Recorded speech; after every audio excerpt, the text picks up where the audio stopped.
Thank you. It's interesting to hear all the talk about the discrimination. As I recall, when we had the Voting Rights Amendment or Act reauthorized, it was clear to me that it was going to be unconstitutional. I talked to deans from some very liberal law school, constitutional law professors, and they all said this is not going to stand up because you can't keep punishing states for activity 50, 60 years, 50 years or so before. And the amendment I was trying to get passed that a majority voted down said, let's apply Section 5 anywhere discrimination is found. But the majority said, no, we want to keep punishing areas that have been found to have violated civil rights 40, 50 years ago. We want to keep punishing them. And we had data that showed that there were areas around the country, not whole states, but there were areas, I think there was an area in Wisconsin, California, in New England, where there was great disparity in the voting records indicating strong indication of racial discrimination. And yet people that were members of the House from those states absolutely were adamant, you cannot open up Section 5 to states that are not part of the traditional former South because we don't want to be included. There was no way that was going to stand up.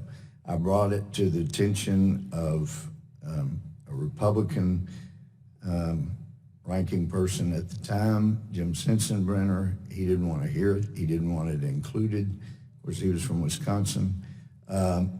John Conyers, as chairman of the committee, was much more open to talking about it.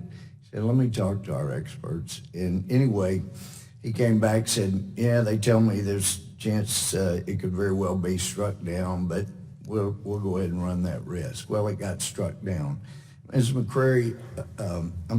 Ms. Whitaker, in your research, I know we heard mention of Section 3C, Section 3.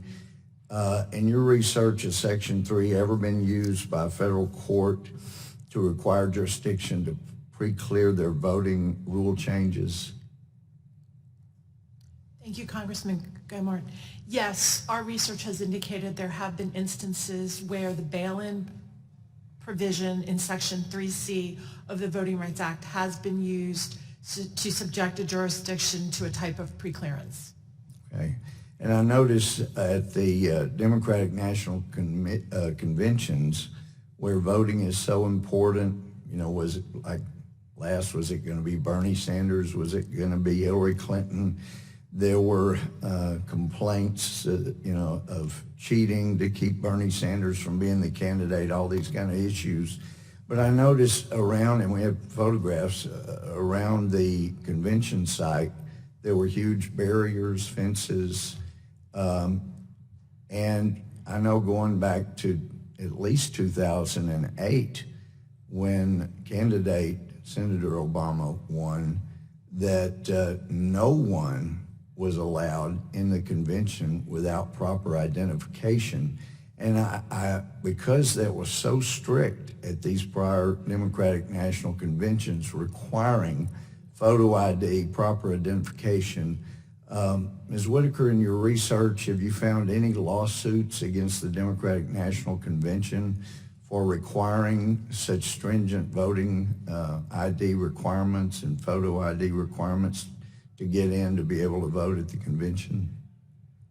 Thank you, Congressman. We have not conducted that research, but if you would like us to, we would be pleased to do so. Yeah, I would love that because I have not been able to find any lawsuits, and it's just interesting why that would not be discriminatory to get into the Democratic National Convention.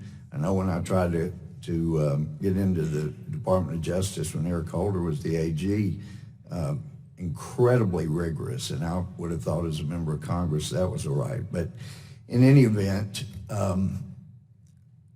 we talk about discrimination in voting, and it shouldn't be allowed. Whatever needs to be done should be done to prevent any type of discrimination. On the other hand, we also should be just as adamant about preventing dilution of the vote. I heard mention, gee, we ought to give everybody a chance to vote. Just let everybody vote. Well, that is a huge dilution of the people that are United States citizens, who are the people that are supposed to be able to vote. And at some point, unless we totally lose the group mind of this country, at some point, some court, hopefully the highest court, will recognize the damage that's done when votes are diluted by people that are not allowed to vote, that vote more than once, that get on buses and go to different areas, and that we're in college towns. College students are told, use your college ID to get to vote here, and then you don't use your driver's license. That way you can use your driver's license back where you live when you're not in college. Those are forms of dilution of the vote, and I'm hoping that what solution we come to will deal with all types of vote dilution and discrimination, so that the vote will come back to mean what it should mean, being one person, one vote, and being one person should be allowed to vote, but let's make sure there's not more than one person voting on the same. Thank you, Mr. Gohmert. Thank you. I yield back.